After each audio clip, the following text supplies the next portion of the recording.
독일에다가 승마장을 차리고 독일에서 돈을 받는 이런 협상들이 이루어졌을까요? 삼성과 최순실 사이에.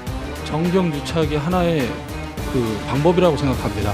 전적으로 최순실이 갑이었고요. 이사회 내용을 전혀 모르는 직원입니다.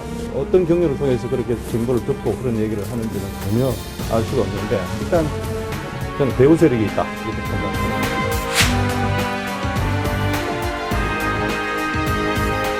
자존심 잠깐이다.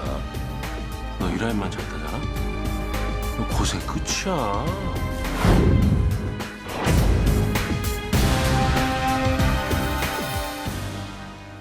네, 뭐 촛불 집회, 태극기 집회 이야기는 일단은 일단락하고 뭐 하다가 또 중간에 하고 싶으면 하세요. 자, 정동춘 이 K스포츠 재단 이사장이요. 오늘 이게 이제 공판이라고 한 거 보니까 이게 이제 그 사법부에 간 거예요, 법원에, 그죠? 그렇죠, 검찰 법원에서. 지난번 조사한 예, 검찰에 대한. 예. 자, 이건 특검 얘기는 아닙니다. 자, K스포츠 재단 박근혜 대통령이 설립했다고 생각한다. 이게 정동춘 이사장 얘기입니다. 이분이 그나마 박근혜 대통령 편에서 많이 진술하시는 분이 직접적으로 이건 박근혜 대통령이 설립했다고 생각한다. K스포츠 재단은 숭고한 뜻으로 설립이 됐고 최순실이가 한 30-40% 개입한 건 사실이다. 최순실과 안종범이 롯데그룹 70억 반환을 지시했다. 구체적으로 이름을 딱 얘기했고요. 안종범 전 수석이 대통령에게 최 여사 얘기를 하지 마라. 그것은 금기어다. 대통령에게는 절대 최순실 이야기를 하면 안 된다. 이건 금기어다. 무슨 뜻인지 잘 모르겠습니다. 뭔 말인지 잘 모르겠네요. 네, 난 최순실이가 추천했지만 청와대 검증 거쳤다. 이건 좀 논리가 약해 보이고요. K재단 이사장 사의를 밝히자 최 씨가 화를 냈다. 재단 음해하는 배후 세력이 있다. 노승희는 일개 직원이라서 이사회 모른다. 이게 정동춘 이사장의 폭탄 발언이고요. 자, 이분이 노승일 부장이 이제 사이다 발언으로 유명한데 최순실이가 반대하면 K스포츠 그만둬야 했다. 최순실이 대통령 순방계획 문서도 줬다. WK, 이 최순실의 개인 회사입니다. WK 청와대 기밀 문서를 다수 소유했다. 비선 실세 없었으면 WK 사업은 못한다. WK는 머리였다. K스포츠는 머리 밑에 몸통이었다. 최순실 K스포츠 1천억 원 기업 출연 받을 걸 지시했다. 결국은 못했죠. 1,000억 원을 못 받았고 770억. 네. 그리고 부영, 롯데, 포스코, SK 이 순서도 정해줬다. 이 순서대로 지원을 요구해라 이렇게 지켰다. 최 씨가 K스포츠 재단 모든 사업에 관여해서 자금 집행도 일일이 챙겼다. 안종범에게 검찰 조사 대응 문건 받아 사실대로 진술을 못했다. 자, 자금 집행을 일일이 챙겼다고 하는데 여기는 30-40%만 개입했다고 약간 서로 의견이 좀 다른 부분들도 있어요. 자, 김진 의원님 어느 분이 좀 더 진실을 얘기하고 있다? 아니, 제가 전체적으로 보면 네. 정동춘 이사장과 그 노승일 부장의 증언은 큰 줄기에 있어서 지금까지 나온 것과 뭐 별로 새로운 게 없지 않습니까? 예. 아니 거의 다 나온 얘기 아니에요. 지금까지 다 확인된 거 아닙니까? 네. 아니 K스포츠 재단을 만들려고 했던 거는 박근혜 대통령이라고 하는 것은 박 대통령이 인정한 거예요. 스스로. 그렇지 않습니까? 내가 두 재단을 만들기 위해서 기업들에게 부탁을 했다. 그거 아닙니까? 가장 큰 줄기를 박 대통령이 다 인정을 했잖아요. 그리고 그것 때문에 지금 무슨 특별검사 수사도 받고 있고 지금 뭐 그렇게 된 거 아닙니까? 이렇게 되면 제3뇌물죄가 거의 성립한다는 얘기 아닙니까? 우리 김진 의원님 얘기면? 아니죠. 왜 그렇습니까? 박 대통령 주장은 박근혜 대통령 주장은 좋은 일에 쓰라고 문화 했다. 융성과 한국 스포츠의 발전과 이런 거를 위해서 글로벌리 사업을 하는 기업들이 도와주면 좋겠다라고 해서 기업들에게 돈을 받아서 재단을 만든 거 아니에요. 박 대통령이 다 인정한 거 아닙니까? 예? 박 대통령의 주장은 솔직하게 얘기하면 제가 단순하게 정리를 하면 박 대통령은 자기는 취지를 좋게 생각을 해서 재단을 만들었는데 최순실이가 이 재단을 이용을 해서 본인의 이권을 챙기기 위해서 여러 사업에 개입하고 했다는 거 아닙니까? 자기가 쉽게 하면 속은 거 아니에요. 속았다는 거 아니에요. 그 얘기를 지금 노 부장하고 정도지사 다 하는 거 아닙니까? 구체적으로. 이미 줄기는 다 중요한 얘기를 다 나왔다. 예? 그래서 중요한 건 뭐냐면 그래서 저 이재용 삼성 회장의 영장을 기각한 판사의 논리가 뭐냐면 법리 다툼의 여지가 있다. 뇌물죄인지 아닌지. 제3자 뇌물죄인지. 왜냐하면 대통령이 대통령 주장대로 속았다면 대통령이 두 개의 재단을 통해서 자기나 최순실의 이권을 처음서부터 챙기겠다라고 하는 그런 이익에 관한 공모가 없었다면 뇌물죄를 적용하기 힘드는 것이고 단순히 세상 물정 잘 모르는 박 대통령이 최순실한테 속아 넘어간 것이 되니까 네. 대단히 중요한 거죠. 제가 결론적으로 얘기하면 이런 세세한 증언들은 이 사건의 본질에 관해서는 아무런 새로운 변화가 아니다. 네, 이건 별 내용이 없다. 별 내용이 없는 특별히 거죠. 뭐 이 두 분 이야기 중에서 뭐 관심 가는 내용이 있었습니까, 좀? 저는 네, 어떤 내용이 좀 있었습니까? 제가 볼 때는요. 네. 지금 우리 의원님 얘기한 건 좀 다른데요. 그 이익을 공모해서 우리가 나눠 갖자. 사실 뇌물죄 사건 수사할 때 서로 모여가지고 공모하거나 이러지는 않아요. 그래서 네. 사실 뇌물죄가 어려운 거고요. 네. 이번에 그 이재용 그 삼성 부회장 영장 기각은 네. 사실은 뭐냐면 특검에서 너무 무리한 거였어요. 왜냐? 그 전체적으로 기업이 이 재단에 준 돈 전체를 전부 다 뇌물죄로 한 거. 사실 그게 좀 문제였던 것 같아요. 왜냐하면 네. 구체적으로 좀 잘라서 했으면 그렇게까지 영장이 막 기각되거나 그러진 않았을 것 같아요. 이거는 법조인 검사 시각에서 말씀을 드리는 거고요. 네. 제가 이 지점에서 가장 중요하다고 생각하는 건 네. 정동춘 이사장은 어떻게 보면 박근혜 대통령 측이에요. 네. 최순실 측에서 지금 얘기하는 사람으로 보여지는 사람이에요. 근데 그 사람이 지금 무슨 얘기를 했냐면 롯데 70억 얘기를 해요. 그게 노승일 부장한테 지금 나온 얘기가 아니죠? 이거요? 70억, 네. 네. 정동춘 이사장입니다. 정동춘 이사장한테서 지금 나온 구체적으로 얘기죠. 나왔습니다. 네, 제가 최순실과 볼 때는 안종범이 반환을 지시했다. 그렇죠. 네. 그러면 이 70억 부분은 사실은 롯데가 네. 그 제3자 뇌물죄에 딱 걸릴 가능성이 되게 높아 보여요. 왜냐? 네. 저 70억을 다시 돌려준 그 시점이 뭐냐면 압수수색 들어가는 롯데 들어가기 전이에요. 그러면 그런 예민한 정보는 같은 검사라도 알 수가 없어요. 네. 만약에 오직 알 수가 있다면 우병우 민정수석 아니면 이러한 정보는 알 수가 없어요. 네. 그러니까 그 점을 이분은 그렇게까지 내용을 잘 모르고 그냥 얘기를 한 걸 거예요. 중요한 사실관계나. 얘기다, 이게. 검사 입장에서 제가 봤더니. 볼 때는 특검이 이 정동춘 이사장의 이 진술을 가지고 더 증거를 많이 찾아낼 수 있을 것 같아요. 그러면 돌려줬다고 하더라도 뇌물죄 해당이 될 수 있다. 그럼요. 맞습니다. 돌려줬다 네, 하더라도. 왜냐하면 지금 최순실과 안종범이 반환 지시했다 그랬잖아요. 네. 그러면 안종범 수석은 최순실은 끝까지 말을 안 할 거예요. 네. 그렇잖아요. 모른다죠, 여기는. 모른다잖아요. 그런데 안종범 수석은 말할 가능성이 되게 높아요. 네. 그러면 어떻게 보면 롯데그룹 70억 뇌물 사건은 쉽게 풀려질 가능성이 있어 보여요. 반환했다 하더라도. 그렇죠. 반환해도. 좀 큰 틀에서 볼 필요가 있는데 저는 오늘 그 정동춘 증언은 이런 시각에서 보면 굉장히 유익한 저는 증언이었다고 보는 게 지금 이 권력 농단이라는 것 중에 하나가 대통령이 권력을 사적으로 썼다 그랬지 않습니까? 그걸 대통령이 직접 한 게 하나 몇 개 있어요. 직접 그냥 꽂아서 이야기를 한다 하지 않습니까? 뭐 정유라에 대해서도 그렇고 또 하나가 이제 최순실을 통해서 했단 말입니다. 근데 오늘 보니까 정동춘 이사장은 아주 악역을 한 거예요. 본인이 지금 모르고 있습니다. 본인이 본 것만 지금 이야기한 거예요. 어떤 역할을 했냐면 사실 K스포츠는 그 뒤에 조정한 게 있었다. 그것은 누구를 처음에 이사를 시켰습니까? 대표를. 고영택을 시켰지 않습니까?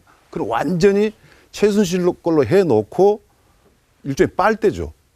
K스포츠는. 그래서 대통령이 또 아까 롯데니 뭐 돈을 그것도 뭐다 줘라 그래가지고 거기를 통해가지고 최순실은 개인적으로 다 빨아간 겁니다. 그렇기 때문에 이렇게 큰 틀에서 보면 오늘 정동춘 이사장의 진술은 박근혜 대통령과 최순실 간에 제3자 뇌물이든 직접 뇌물이든 간에 그런 관계가 있구나를 갖다가 어느 정도 이야기해 준 걸로 정리할 수 있는 그런 저는 증언이라고 봅니다. 네. WK는 머리, K스포츠는 몸통. 이 얘기가 바로 그 빨대에 해당되는 얘기가 아니겠습니까? 노승일, 근데 이분이 계속 여러 가지로 뭐 협박도 받고 굉장히 그 위협을 받고 있다. 너무 스트레스를 많이 받고 이런 게 난 걱정이 돼요.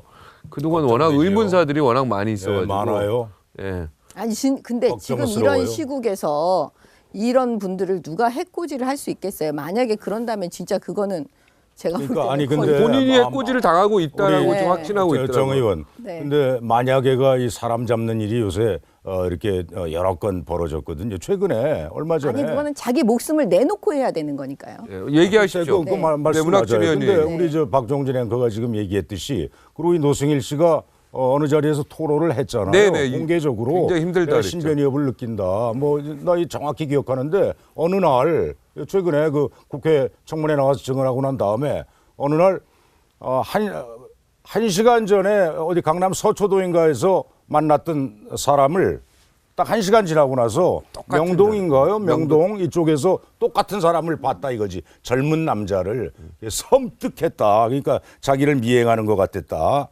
그다음에 그 저 고영태 씨도 이 경우도 저 그런 얘기가 네. 나왔잖아요. 그거는 지금 사라졌습니다. 예. 글쎄 지금 잠적 중이죠. 누구하고만 어디 민주당 의원하고만 뭐 연락을 한다 뭐 이렇게 뭐 보도가 되는 것 같은데, 근데 이 사람들이 하여튼 자기들 나름으로는 청문회에 나와서 말하자면 소신껏 그리고 사실을 얘기했는데. 진실을 밝히려고 증언을 했는데 그것 때문에 신변의 위협을 느낀다는 건 이건 정말 있을 수가 없지요. 있을 수 없는 일인데, 근데 근자에 벌어지는 일을 보면 가장 최근에 그 박근혜 대통령 남동생 박재만 씨 비서했던 사람인가요? 네. 오랫동안 그 비서 역할을 했던 사람이 자기 집에서 이제 지금 정확히 모르겠어요. 갑자기 죽었어요. 네. 근데 과거에 그 유경재단 심근경색으로. 네. 네. 유경재단과 관련해서 뭐 또 박근혜 대통령 오촌들 간에 박영철. 뭐 이 살인 사건이 있었잖아요. 동시에 2명이 죽고 이게 굉장한 지금 미스테리로 남아 있다고. 그러니까 아니 근데 확인되지 않은 거를 막 얘기하죠. 하게 느끼는 거예요. 섬뜩하게. 아니 이 토론 프로그램이 그래도 조금 그 다른 프로와 차별화가 되고 많은 시청자들께서 신뢰를 가지고 보시려면 예?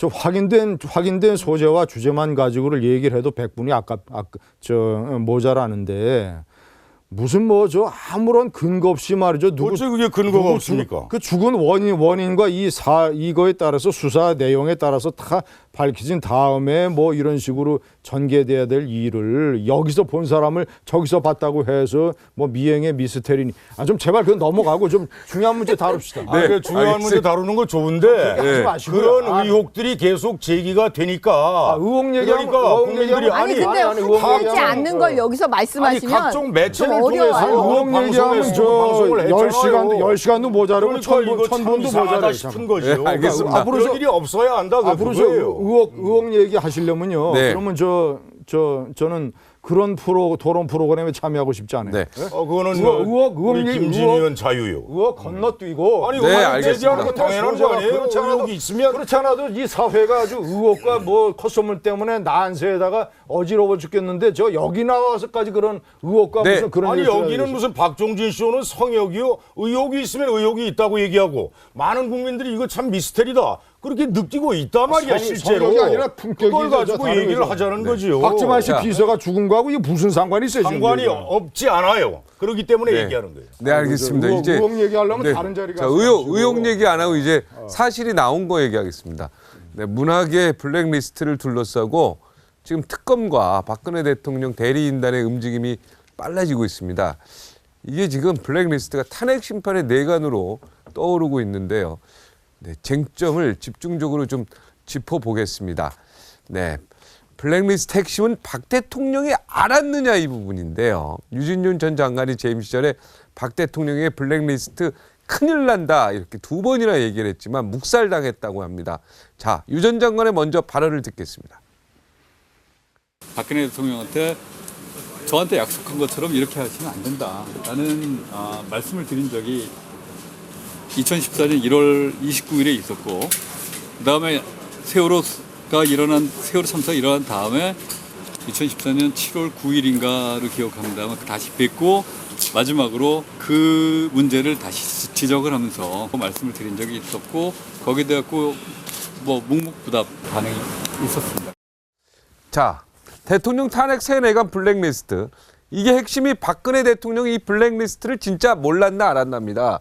이 대목에서 박근혜 대통령의 미묘한 변화를 보겠습니다. 블랙리스트를 전혀 모른다라고 맨 처음에 존재를 부정했습니다. 그다음에 블랙리스트 지시 안 했다라고 약간의 표현이 달라집니다. 전혀 모른다에서 지시를 안 했다. 이제 구체성을 띠기 시작합니다. 그럼 보고는 받았다는 얘기냐? 이게 이제 물음표가 들어가죠. 허위 보도에 법적 대응을 선언했습니다. 특검 그리고 이걸 보도한 언론에 대해서 이제 고발 고소가 들어갔죠. 블랙리스트 작성 실무자 책임이 더 크다 이 얘기. 이거는 뭔가 실무자 책임이 더 크다. 나는 좀 뭔가 알긴 알았었다. 이런 책임 떠넘기기식 아니냐 이런 얘기를 했습니다. 김기춘 비서실장은 블랙리스트 불법인 줄 몰랐다 했다는 얘기입니다. 이거는 그죠? 불법인 줄 몰랐다는 얘기는 했다는 얘기죠. 그렇죠. 유진용 장관은 블랙리스트 큰일 났다고 했다. 큰일 난다고 했다. 박 대통령 대답이 없었다. 김기춘 블랙리스트 지시했고 강요했다.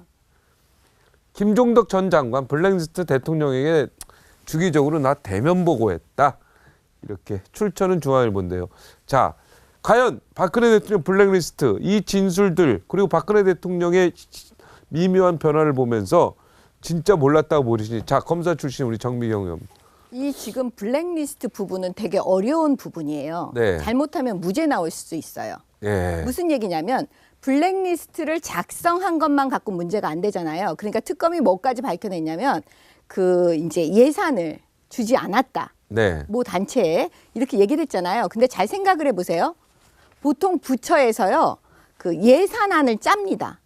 어떻게 보면 초안을 만드는 거잖아요. 그렇죠? 예산을 우리가 어느 단체에 그렇죠, 돈을 주고 그렇죠. 이럴 때 이거는 정부 부처에서 다 예산안을 짠다니까요. 그러면 그거를 누구한테 넘기냐면 국회에 넘겨요. 그러면 국회에서 심의해요. 예산안을 심의하잖아요. 그래서 예산안을 결정하는 거는 정부 부처가 아니에요. 국회가 하는 거예요. 근데 이게 사상 자유 침해죄라는 건 없잖아요. 헌법 가치를 위반했다 이렇게 말하는 것과 사상 자유 침해죄가 형사적인 처벌 규정이 없어요. 그러면 뭐냐? 지금 이걸 특정하려면 직권 남용죄예요. 자, 그러면 형법상으로는 문제가 있지만 아니 헌법 문제가 위반이기 있을 수 때문에 있죠. 탄핵의 문제는 될 수 있죠. 탄핵의 문제는 될 수 있지만 제가 볼 때는 이거를 직권 남용죄로 지금 김기춘 전 실장과 조윤선 전 장관이 구속됐잖아요. 다 그룹 관련자들 많아요. 아니 김종덕 전 근데 장관도 잘 생각해 보세요. 영장을 법원에서 발부할 때 직권남용죄가 된다고 해서 발부한 것 같지는 않고요. 위증죄하고 증거인멸이 있었을 거예요. 네. 확실한 거. 위증이 확실하니까. 네. 일단 영장을 발부하고 수사를 해라라는 게 법원의 판단일 수가 있어요. 그래서 제가 볼 때는 김기춘 전 실장이 블랙리스트 불법인 줄 몰랐다. 이렇게 말한 게 단순히 나는 법률을 몰랐다. 법률의 무지다. 이런 주장은 아닌 거고요. 아까 제가 말씀드린 대로 직권남용이라는 건 아무 의무 없는 일을 시키는 거예요. 그러면 사실은 그 실무자들이 그 예산안을 짜는 게 딱 정해져 있어갖고 50억. 이걸 모 단체에 줘야 된다는 게 정해져 있다면 그걸 하지 못하게 했다면 직권남용이 될 수 있지만 만약에 그런 게 아니잖아요. 지금 예산을 짜는 거잖아요. 그렇다면 과연 그게 직권남용으로 판단할 수 있을 것인지 이게 문제가 될 것 같아요. 자, 대통령은 알았을까 몰랐을까 거기에 대한 대답은 안 해주시고 네, 일단 이게 근데- 범죄적으로 형법상 문제가 되느냐 안 되느냐 여기에 대해서 얘기해요. 정 의원께서 지금 현재 새누리당에 계세요? 아닙니다. 다른 정당? 네. 아니 대화를 나누다 보니까 생각보다 뭔 이야기를 간단하게 해버린단 말이죠. 아까 뭐 대의민주주의 포기하란 말이 그거 아니거든요. 직접민주주의 도입해라 막 말하려는 이제 그 이야기 소지가 벗어나니까 한 이야기인데 지금 블랙리스트를 그렇게 간단하게 할 이야기는 아니라고 봐요. 블랙리스트가 뭔지는 아시지 않습니까? 그 만드는 제조 과정이 굉장히 복잡합니다. 지시를 내리고 그것을 또 내용을 보고 명단을 만들고 그것을 아까 극히 일부분이에요. 예산을 어떻게 편성해서 줄 건가 말 건가. 또 이걸 일일이 체크를 하고 또 대통령을 보고할 수도 있고 김기춘 비서실장한테만 보고할 수도 있고 이런 과정이 여러 가지 있기 때문에 조윤선 전 장관이 그렇지 않습니까? 꼭 저런 식으로 말을 바꿔오다가 나중에 그런 것은 있다고 뭐 들었다 이런 식으로 갔지 않습니까? 아마 박근혜 대통령도 그럴 공산이 굉장히 큰데 저는요 이번에 특검에서 블랙리스트를 밝힌 것은 가장 큰 성과라고 저거 이야기하고 싶은 것이고요. 탄핵을 왜 했습니까? 왜 했습니까? 대통령이 민주주의를 제대로 안 하고 있기 때문에 한 겁니다. 단순하게 비리, 형법상 위반, 그건 소추 대상도 안 됩니다. 기소 대상도. 그렇기 때문에 이 블랙리스트를 특검이 밝혔다는 건 저는 대단하다고 보고 문제는 뭐냐면 아까 뭐 김기춘 실장이 불법인 줄 몰랐다 하지 않습니까? 그건 역으로 말하면 실제 블랙리스트 갖고 통치 규범을 해왔던 거, 통치를 해왔던 거예요. 그래서 독재를 한 겁니다, 이게. 저는 이 박근혜 대통령이 최순실을 만난 건 그래도 남는 거라도 있었잖아요. 정치인을 커가면서 많은 도움을 받았고, 김기춘 전 실장을 만난 건 참 불행했다. 왜? 과거의 정치 감각으로 30년을 끌고 가버린 거예요. 본인이 볼 때는 소신입니다. 이거 절대 불법을 생각 안 했던 겁니다. 그러나 우리가 일제시대 때요. 블랙리스트 있었습니다. 독립운동한 사람을 탄압한 건 일제는 절대 불법이라고 그러지 않아요. 자기들이 해야 될 일이라고 생각합니다. 그러나 우리 입장에서 보세요. 독재하고 일제하고 다른 게 없습니다. 그렇기 때문에 블랙리스트라는 것이 밝히기도 굉장히 힘듭니다. 그럼에도 불구하고 누가 지시했느냐, 누가 작성했냐 하나씩 드러나고 이런 사건이고, 바로 그거 하나 가지고 대통령은 과연 대통령으로서 책무를 다했는가. 여러분요, 탄핵이라는 것이 잘 안 나온다고요. 미국은요, 탄핵이라는 게 언제든지 만지는 카드 중에 하나입니다. 다만 그걸 견제받고 권력을 민주적으로 해가니까 탄핵을 안 받을 뿐이에요. 우리 같은 경우 박근혜 대통령은요, 이거 탄핵 받을 수밖에 없었구나. 그 핵심이 이 블랙리스트입니다. 이걸 단순하게 직권남용 형법적 잣대만 들이댄다는 건 너무 간단하게 본 거라. 자, 박근혜 대통령이 블랙리스트를 알았냐 몰랐냐. 잠깐만 교수님. 알 수밖에 없죠. 한 줄만 30초만, 말씀드려요. 한 줄만. 30초만. 교수님, 저는 교수님의 그 견해가 위험하다고 생각하는 게 뭐냐면 너무 극단적이시니까 그래요. 뭐 블랙리스트를 가지고 독재를 했다. 그러면 거기에 동의하지 않으실 분들이 많은 거고요. 그다음에 민주주의를 박근혜 대통령이 위반해서 탄핵받는다? 그게 아니고요. 헌법과 법률에 위반했다고 사실 국회가 지금 탄핵 수치를 한 거잖아요. 헌법 뭘 위반했습니까? 근데 그거 그게 이제 민주주의의 그러니까 여기서 위반됐다고 말하는 건 보는 우리는 구체적인 걸 얘기하는 거지 통으로 막 민주주의를 다 위반했다 이렇게 얘기하는 건 아니거든요. 어떤 그쵸, 일부에 대해서 그렇죠, 얘기하는 것 같아요. 일부에 대해서 얘기하는 아니, 거예요. 블랙리스트도 일부에 대한 네, 얘기. 네. 아니 저 앵커가 저 아까부터 질문을 한 거는 이 대통령이 블랙리스트에 대해서 박근혜 대통령이 알았냐 몰랐냐 이거 아닙니까? 근데 그 너무 이렇게 저 검사라고 너무 저 법률 얘기만 하고 이 헌법학 교수라고 법 얘기만 하는 것 같은데 네. 제가 거기에 대해서 답변을 해드릴게요. 네. 복잡하게 따질 거 없지요. 바로 문체부 장관했던 유진용 씨가 특검에 나와서 참고인 자격으로 나와서 한 얘기가 있잖아요. 2번에 걸쳐서 박근혜 대통령한테 직접 얘기를 했다. 날짜까지 찍어서 얘기를 했지 않습니까? 뭐냐, 이 블랙리스트가 지금 한 10,000명 가까이 그 리스트가 있었다는 거 아니에요? 9,000 몇백 명인가? 그래서 유진용 장관이 대통령한테 이렇게 많은 사람을 다 제껴놓고 제껴놓는 거 아닙니까? 너네는 우리 편 아니다 제껴놓는 거 아니야. 그래놓고 무슨 국가 운영을 하겠냐는 이제 이런 쪽으로 대통령한테 얘기를 하니까 대통령이 이제 묵묵부답했다고 그러는데, 만약에 대통령이 그런 존재에 대해서 전혀 몰랐다고 하면 그럼 그게 뭐냐고 장관한테 물어봐야지. 그냥 묵묵부답이었다. 그러니까 당연히 그거는 박근혜 대통령이 알았던 거고, 그리고 실제로 내용적으로 박 대통령이 지시를 했다고 볼 수 없는 정황들이 조사하면 다 나오겠지만, CJ라고 영화 제작사 있잖아요. 그 변호인, 대통령 모델로 해서 만든 변호인, 그 영화가 뭐 굉장한 그 관객을 끌어모았잖아요. 근데 이거에 대해서 그 CJ 그때 회장 손경식 회장을 만나서 박근혜 대통령이 직접 그 손 회장한테 왜 이런 영화를 만드느냐, 이게 좀 무슨 성향의 문제가 있는 거 아니냐, 이렇게 항의 쪽으로 얘기를 해서 그다음에 그 CJ가 말하자면 박 대통령 입맛에 맞는 인천 상륙작전 뭐 이런 영화를 만들었다는 거예요. 그러니까 박근혜 대통령이 그런 부분 한마디로 정리하면 아버지 시대로의 회귀, 여기에 대해서 무지무지하게 애를 쓴 분이라, 그러다 보니까 이런 얼토당토하는 이런 일이 벌어졌고, 그 충실한 실행자가 바로 지금 감옥에 가 있는 김기춘 전 실장이다. 김기춘 전 실장이 비서실장 되자마자 제 일성이 뭐였는지 기억하죠? 이게 지금 21세기 용어를 안 썼다고 이분이 윗분의 뜻을 받들어서 나는 앞으로 직무를 수행하겠다.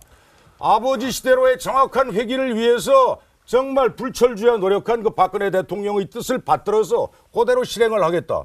블랙리스트가 그 중에 중요한 작품 중에 하나다 이거지. 블랙리스트 문제에 관한 제 생각은 세 가지입니다.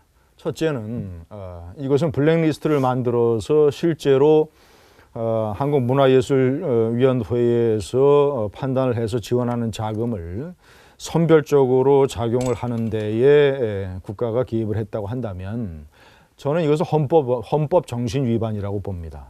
사상과 표현의 자유를 침해하는 것이고 민주주의를 후퇴시키는 것이고 저는 이것은 있어서는 안 되고 이거 특검이 철저히 조사를 해서 대통령에 대한 대면 조사가 이루어지면 대통령에게 이것도 물어봐서 이것은 진상을 철저히 규명을 해서 헌법재판소가 판단을 하는 데에 한 부분으로 참조가 되어야 된다고 생각을 합니다. 이것은 보수냐 진보냐를 떠나서 있어서도 안 되는 일이고 앞으로도 재발이 돼서는 안 되는 일이다라고 생각을 합니다.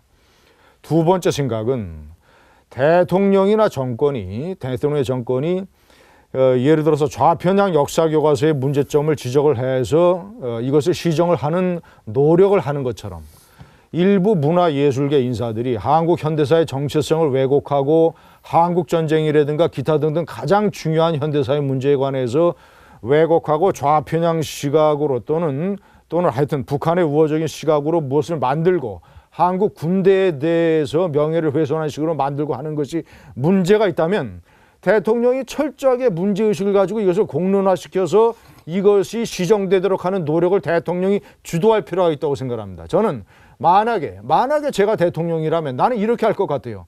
공개적으로 기자회견에서 내가 최근에 무슨 영화를 봤는데 이 영화는 한국 전쟁이라든가 또는 국군에 대해서 아주 심각한 왜곡된 시각을 가지고 있다.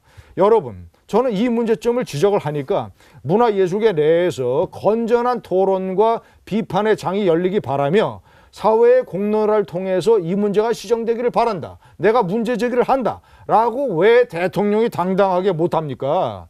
공권력이라든가 문화예술위원회의 자금 지원을 통해서 옥매고 압박하고 이런 반헌법적인 방법을 쓰지 말고 과거 김대중 노무현 진보좌파 정권에서도 그런 일이 있었다 하더라도 보수우파 정권이 정통성을 가지려면 그런 식으로 하지 말고 대통령이 공론화시켜서 지식인으로 하여금 제대로 된 생각을 가지고 지식인으로 하여금 그런 것들을 좌파 지식인들과 토론을 해서 바꾸도록 하는 노력을 대통령이 주도해야 된다라고 하는 생각이 두 번째. 좋은 아이디어 같아요. 공론화해서. 그렇죠. 다음 대통령도. 그렇죠. 블랙리스트 괜히 뒤에서 작성하지 말고.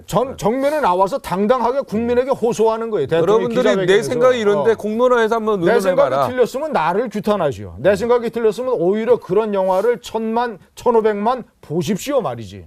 하지만 내 생각이 옳았다면 공론화해서 고쳐보자 말이야. 그렇게 했었어야 된다. 좌편향 역사 교과서를 고치는 노력처럼. 자, 세 번째도 대단히 중요한 문제입니다.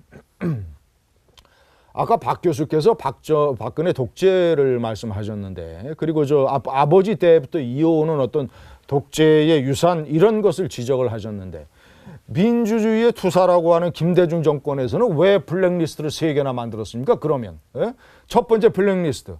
이것은 아주 심각한 블랙리스트에 실제로 사람들을 잘랐으니까 국정원에 591명에 관한 블랙리스트를 만들어서 이 사람들을 사실상 강제 해직시켰어요. 국정원 요원들을. 그거 사실입니까? 다 공개돼서 이명박 정부에서 조사를 해가지고 다 발표를 했지 않습니까? 명단을 직접 작성한 사실 거? 확인 요망. 지난번에 문 의원이 말이죠. 지난번에 1000명 리스트 얘기했더니 무슨 금시초문이라고 해가지고 말이죠. 사실 확인 요망. 자, 얘기 듣고 발언 그리고 깨드리.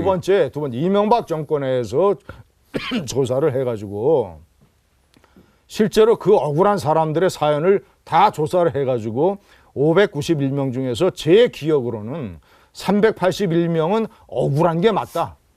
잘못된 방법으로 이거는 해직됐다라고 이명박 정권에서 조사를 해서 다 규정을 했어요.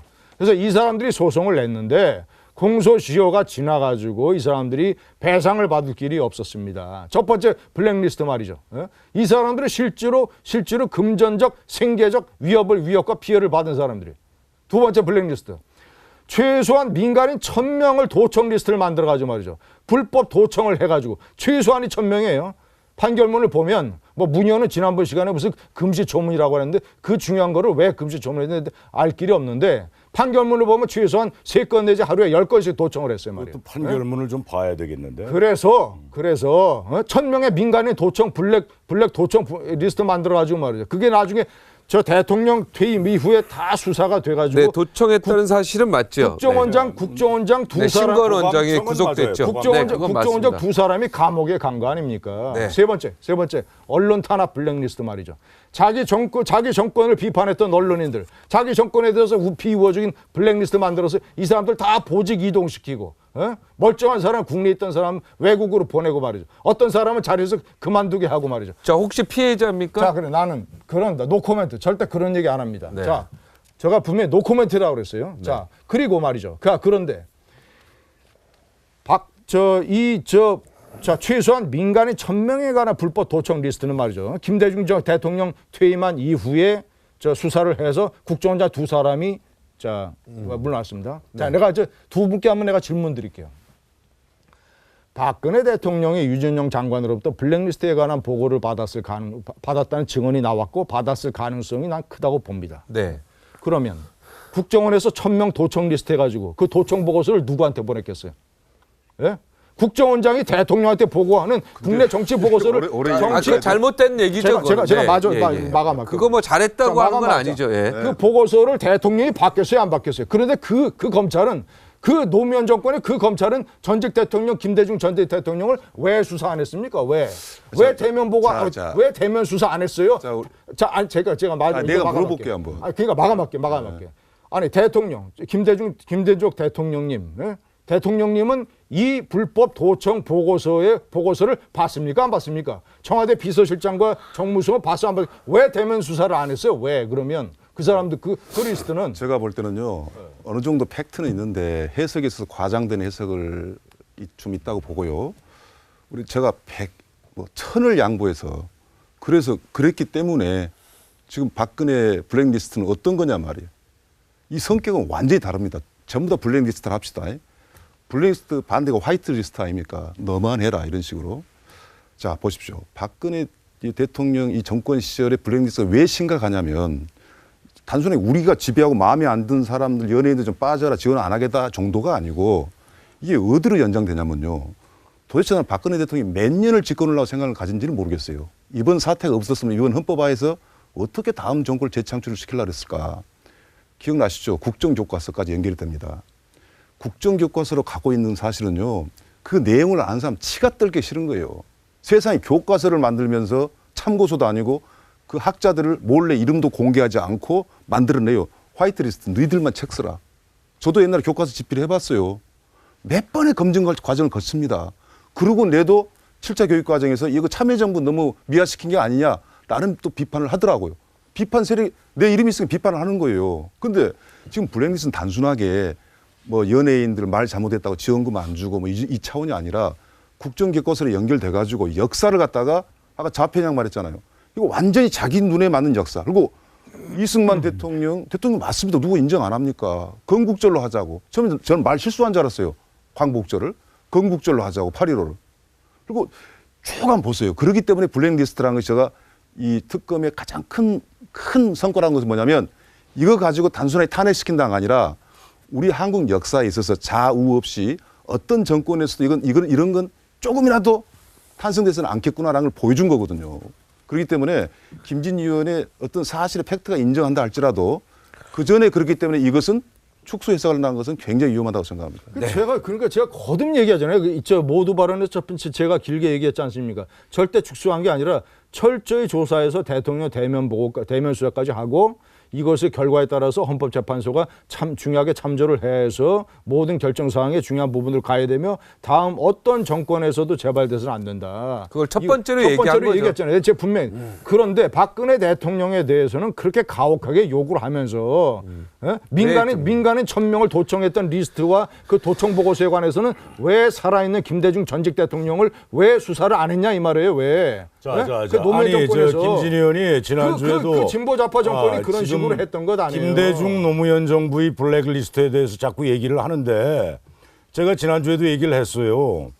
김대중 정부 때 국정원장을 했던 임동원, 신건 두 분이 불법 국정원장을 하면서 불법 도감청을 했기 때문에 구속이 됐어요. 그건 팩트입니다. 네. 그런데 지금 김진희 의원이 얘기한 대로 무슨 지금 박근혜 정부가 만들어서 지금까지 이렇게 관리해왔던 것처럼 무슨 문화계든지 아니면 언론계든지 블랙리스트를 실제로 1000명인지 뭐 아까 몇백 명이라고 얘기했는데 그거는요 지금 팩트가 아니에요. 조금 다르다 이거죠. 네, 저 지금 그게 그래서 그냥 확인이 필요하다는 아까도 얘기를 한 거고. 뭐가 제발 좀 우리 김진희 의원이 뭐가 팩트가 아까 아니라고? 나한테 뭐 무슨 의혹을 가지고 얘기를 한다고 뭐 아까 나한테 막 뭐 그랬는데 내가 지금 그 얘기를 하고 싶은 거라 그게 확인이 안 된 거예요. 지금 문화계 어디 언론계 무슨 누구를 해외로 보내고 누구를 좌천을 김대중 정부가 했다는 얘기야.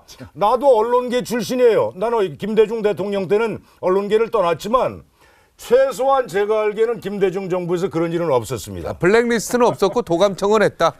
예, 도감청은 했어요. 근데 잠깐만 제가 정리를 좀 하면 도감청은 했어요. 아니 김진 의원님 편 들어주는 거예요. 이 대목은 뭐냐면 네. 의혹 제기가 문제가 아니고요. 네. 아까 그 우리 문학진 네, 의원. 의원님은 이 의혹 제기를 엉뚱한 것에 좀 약간 합리적이지 않다는 거에 연결시키니까 그걸 받아들이기가 없으니까. 그러니까 그거는 별개다 이거지. 네, 별개인데. 도감청하고 네, 그렇게 블랙리스트 말씀하시는 작성한 거예요. 거랑은 별개고 네. 또 우리 약간 교통정리를 김진희 해야 되는구나. 의원은 왜 이 말씀을 드리냐면 도감청 자체에 대한 책임도 대통령이 갖고 있다. 물론 블랙리스트에 대한 책임도 박근혜 대통령이 있는 것처럼 DJ 대통령도 분명히 있다라고 블랙리스트가 그런 잘한 게 얘기죠. 아니거든요. 네. 그걸 잘했다고 말하는 게 그러니까 제가 아니니까요. 여러 번 그 강조를 해서 다 정리를 했고, 자, 문 의원이 아주 심각하게 잘못 발언하신 거는 김대중 정권 때 언론 탄압이 없었다. 언론 블랙리스트가 없었다. 이것은 같은 언론인으로서 진짜 시간을 가지고 다시 한번 생각해 보시길 바라고, 제가 왜 이 문제를 거듭 얘기하냐면 문재인 전 대표, 여론조사 넘버1인 문재인 전 대표는 진보 좌파 진영의 대표주자입니다. 그런데 명백하게 반대 세력에 대해서 문자 테러나 또는 이 여러 시민단체를 통해서 방송이라든가 언론의 무대를 통해서 반대 세력에 대해서 엄청난 공격력을 보이는 진영이 보수파보다도 진보 좌파 진영이 훨씬 더 강력합니다. 그래서 문재인 전 대표는 대통령 선거 기간에 뭘 공약을 해야 되냐면, 내가 인권 변호사 출신으로서 대통령이 되면 언론에 관해서 절대로 자기를 그동안 많이 비판했거나 말이죠. 진보 좌파 정권과 각을 세워서 반대 진영에 있었던 사람의 언론, 신문, 방송 활동에 대해서 절대로 권력을 동원해서 개입하거나 탄압하지 않겠다. 그건 찬성하시죠? 여기에는 그건 좋은 말이죠. 찬성. 찬성. 여기선 찬성.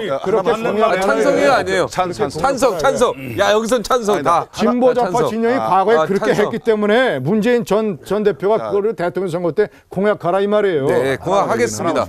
여기서 내가 공약하세요. 문재인 후보. 예. 내가 볼 때는 김진희 의원이 이 방송이 정말 맞는 것 같아. 왜요? 할 말 다 하게 기회주고 또 주제하고 연관 없는 걸 연결시키고 뭐 이런 시간이 다른 토론이 교수님도 그러세요. 주어지지가 않거든. 근데 이제 제가 하나를 이야기하고 싶은 것은 우리 토론 서로 이렇게 이 찬반 토론이 아니라 그게 다 입혀지지가 않고 기분이 참 안 좋은 게 문체부 차관이 그 공무원들 고위급하고 직원들 모아놓고 우리 잘못했습니다. 다시는 안 그렇습니다. 이런 식으로 넘어가려는 도대체 난 무슨 태도인지는 모르겠어요. 정말 공무원들이 이 사태를 정말 모르고 있다. 우리 미안합니다. 정 의원님보다 더 모르고 있어요. 이 사람들이. 이 사태 심각함을 전혀 모르고 어떻게 하면 이 모면을 해볼까. 반성한 척? 이거 아니죠. 진짜 하려면 가장 자료가 많은 데가 어딥니까? 문화체육부 아니겠습니까? 그럼 자료를 다 수거해서 자체 조사해가지고 징벌 사람 징벌하고 발본색원 시키고 인사조치 시키고 또 어떤 건 특검에 넘기고 이게 올바른 자세지. 대행체제에서 딱 모여라 그래가지고 차관이 말입니다.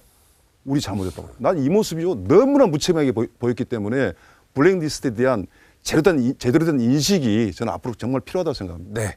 자, 앞으로 이런 일이 절대 있어서는 안 되고요.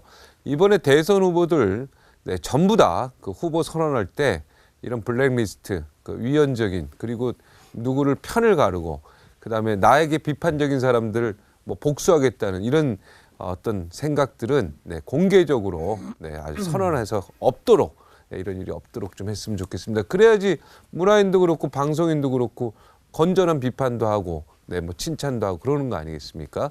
자, 이거 우리 김준희 의원 말에 모두 찬성하니까 여기에다가 찬성하는 걸로 하고요. 그건 찬성입니다. 네.